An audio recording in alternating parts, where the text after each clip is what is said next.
If the sum of the values x and y is z, what is the average of the three values? So we are given that x plus y equals z. And then we are asked for the average of these three numbers. So we can actually write z plus z over 3.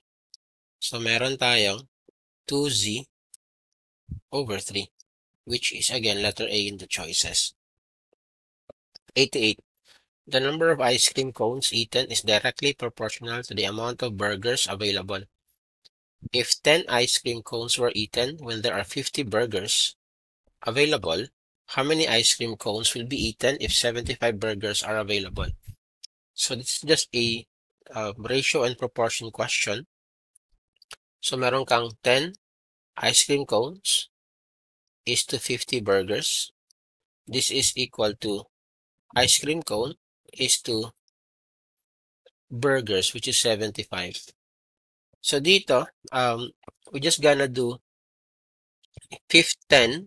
Paano naging 50 yung 10? We just multiply it by 5, di ba? So ano yung number that when multiplied by 5 will give you 75? That is 15. So ang sagot natin dito is 15.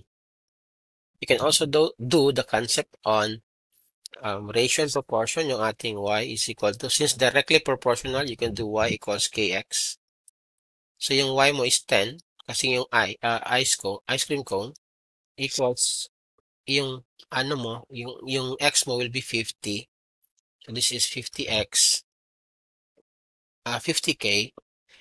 So to solve for k, yung ating constant, meron kang 1 over 5, di ba? Or 1/5 equals k.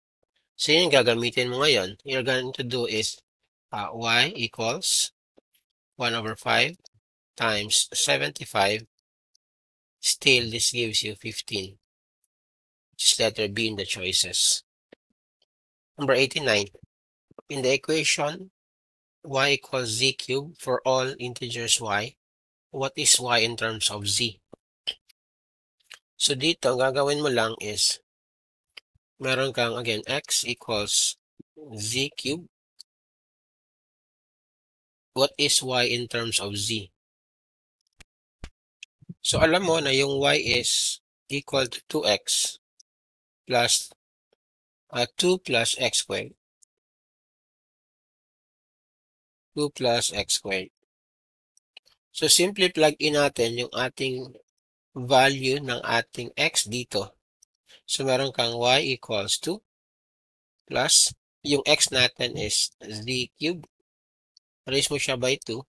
Meron kang y equals 2 plus z raised to 6, which is again letter D sa choices natin. Number 90. What is the probability that you will pick a green marble out of a bag with 3 marbles, 3 red marbles, 4 blue marbles, and 7 green marbles?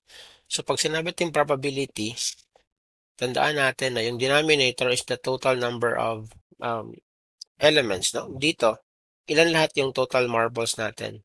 3, 4, and then 7. That is 14.